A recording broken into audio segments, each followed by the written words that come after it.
We're more than halfway to the weekend, everybody, but will it be a weekend that we want to get to?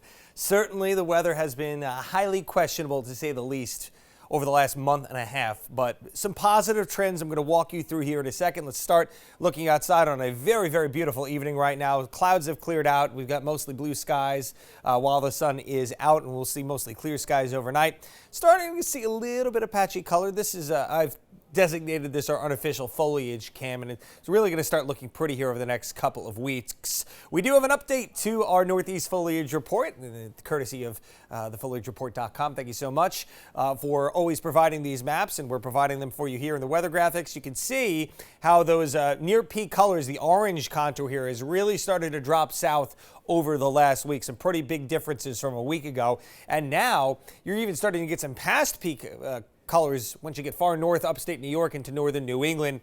I've few friends who are meteorologists up that way, Burlington, Vermont. They are saying that because of a lot of rain and wind, yeah, they've been dealing with much of the same weather patterns that we have, but because of the rain and the wind, their peak season has been abbreviated a bit this year, just because those are not good conditions. Once you start getting heavy rain, the wind blows the leaves off, so it can really shorten the really, really nice color that you see up there, especially during early mid-October. But again, that's going to be dropping further south. We'll get in on our colors in the next few weeks as well.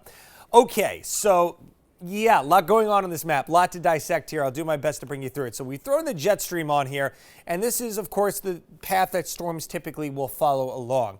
Now, here's our upper level low, and you can see kind of missed the boat on the jet stream, so it's closed off from that flow, and that's what's been keeping it around here over the Great Lakes, just sitting, spinning, cycling in those pinwheel clouds and showers over the last few days. We also have a Gulf disturbance. This was possibly be going to come a tropical system, but that didn't pan out. But what did happen is a lot of rain, and much needed rain for the south, deep south, drought-stricken in some spots. So that's going to eventually get caught up in the jet stream and pass wells south of our area.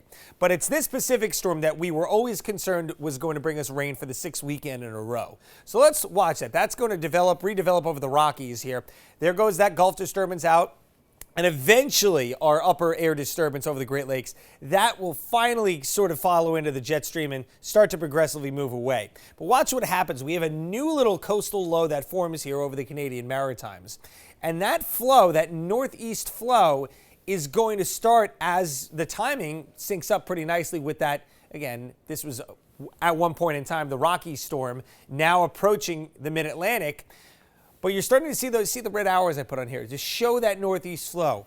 That could suppress this storm system a little bit further south and give us a certainly better weekend. It's still going to be cloudy at times, maybe a little bit of light rain late Saturday into early Sunday, but exponentially better than what we were looking at a couple of days ago when I'll admit, I almost threw in the towel myself, but I said, you got to give it a couple of days more. Now that all the atmospheric players are in place here, we can finally see that the trend is our friend. Less rain over the weekend. We're not looking at washouts here. Saturday, in fact, starts the day with sunshine. Clouds increase. Late day showers into Sunday morning. Turns breezy and cooler. That's not going to change, folks. But what it is again, the heavy, steady rain looks well south of our area. Monday, cloudy, but we've thrown the shower chances out of that. Tuesday as well, limited sunshine. And then Wednesday, we could even see a couple of sprinkles. But certainly better than what we were looking at yesterday.